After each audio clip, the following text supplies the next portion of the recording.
everyone, and welcome to another Into the Void Real Review. This time we are reviewing Red One, starring The Rock and Chris Evans in the first Christmas movie of the year. Now, this has been getting unbelievably bad reviews across the board.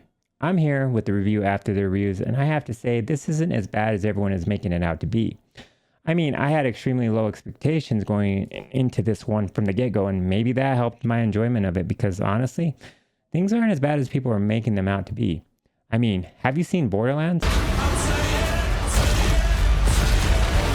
Feel free to applaud. Go see that and then report to me on this one. Of course, this is not Oscar material and it won't make it on any top 10 lists, but honestly, I had fun with Red One. I like its unique portrayal of the Santa mythology. I like the setup with Chris Evans' character, Jack O'Malley, growing up as a Scrooge to all things Christmas. I've always had an affinity for storylines with people that start off flawed and then realize what an asshole they were in the beginning, thereby growing to appreciate the people that they have wronged in the past when all things are said and done. I especially like it in this sort of movie because it reminds us of what Christmas is really about. Yes, it's cheesy, but that is what we go to this kind of movie for. To feel uplifted and give us a reason to really appreciate why we do the things we do in the first place during this time of the year. It helps that the cast, for the most part, has good chemistry with each other. The Rock plays Callum Drift, the bodyguard to Nick as in Santa, who is played by J.K. Simmons to great effect. I think the chemistry between the two is interesting, with Nick always poking jabs when the reindeer show an affinity to Callum. One is on the move. Evening, ladies. What are you so excited about? Of course, your boyfriend's here. Or imparting some wisdom when Callum confides in him about his lost faith in the good of humanity. Then there's the chemistry between The Rock with Chris Evans, which works surprisingly well. Let's go. Grab a car. For what? You don't have a Wonder Woman action figure, do you? It's not how it works. Come on. The Rock being the serious one with the weight of Christmas on his shoulders, while Chris plays a slacker who could care less about the holiday everyone loves. Then there is some polar bear named Garcia just because. You're gonna help us find Nick. Played for comic relief. Red One world builds in a way that modernizes the Christmas lore for today's audience.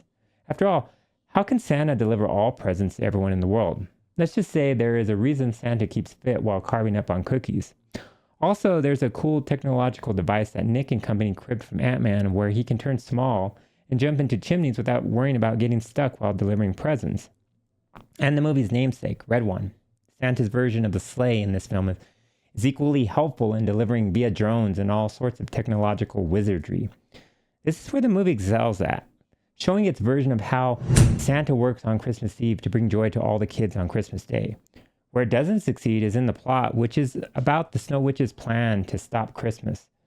Isn't that what most of these movies are about? There's always some villain out to stop Christmas once and for all. This time, the central conflict revolves around the Snow Witch, played by a miscast Kiernan Shipka, who kidnaps Nick so she can deliver in his place globes that will trap all the ungrateful children of the world and end Christmas forever. Who better to save the day than Black Adam and Captain America? I mean, Callum Drift and Jack O'Malley. But seriously, you could have just called this Marvel Saves Christmas and you would have made more money. What a missed opportunity.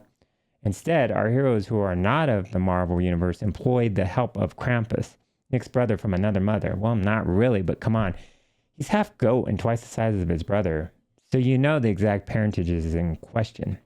Anyway, let's get back to the story. Apparently, the Snow Witch and Krampus were a thing before calling it quits. Krampus gave the Snow Witch the globe that she would go on to mass produce using Nick and crew's own replicator, which in turn keys our intrepid heroes into where exactly Nick is being held. Cue up the high-speed chase at the end to stop the Snow Witch after escaping Krampus, who has beef with his brother. It all ends in a climactic fight in which Krampus comes to save the day at the very end when things look grim for our heroes.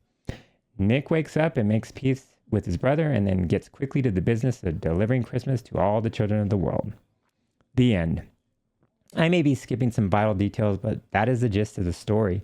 The CGI effects are serviceable, and in the end, Callum Drift's faith is restored in humanity after witnessing the change in Jack O'Malley from Scrooge of Christmas Past to man who wants to be a better father to his son.